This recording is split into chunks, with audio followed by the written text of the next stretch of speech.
Hello. So, when talking about our written report, we had to choose a topic, and I chose Karl Janskin. So, when you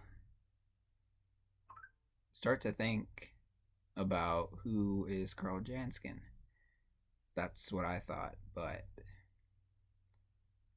looking into it and being more open minded about it to become more knowledgeable about him really made it make more sense. So he was a radio astronomer who was born in Norman, Oklahoma on October 22nd, 1905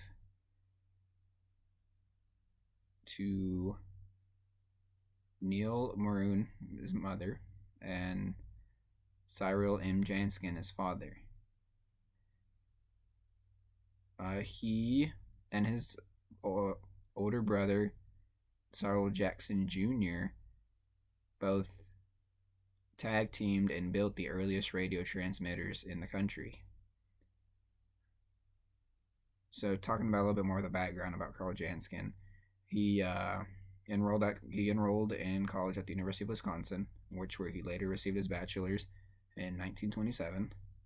After receiving his bachelor's, he joined the Bell Telephone Laboratories in Holmdel, New Jersey. He wanted to investigate different short wavelengths in a way, about 10 to 20 meters, and they were picking up. So he wanted to see what it was. So he was assigned to investigate what the interference was that the radios were picking up. So he did that. He created his own little radio transmitter that would pick up the signals. He would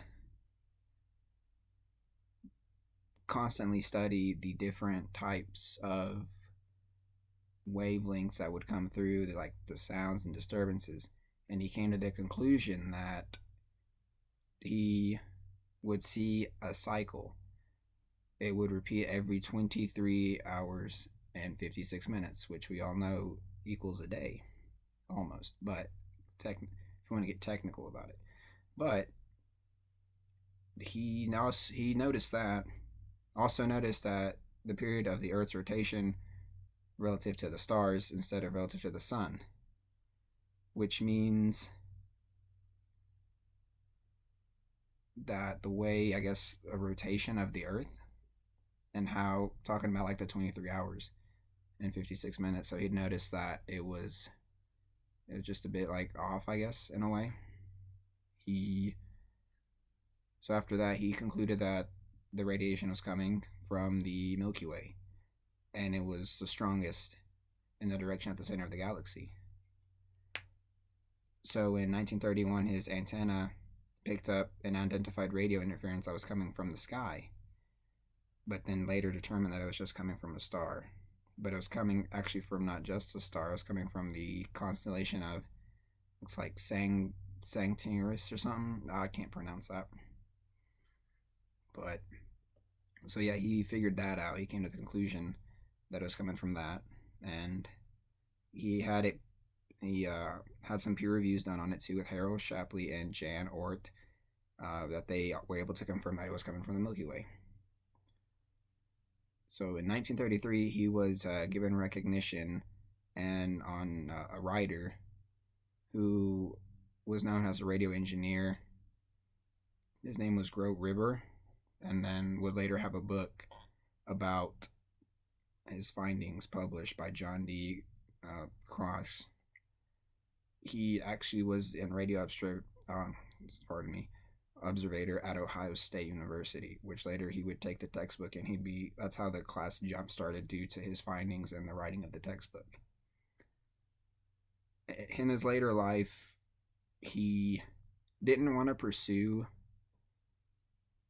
the continuation and the advancement of radio astronomy. He that it didn't really say. I couldn't really find anything that really justified why he did that. But he was given multiple awards for what he has done. He actually is very, very famous in, I guess, the astronomy world, being credited with so many things and basically jump starting the radio astronomy program. Unfortunately, though, he died on February 14th, 1950, at the age of 44 in Rhinebeck, New Jersey.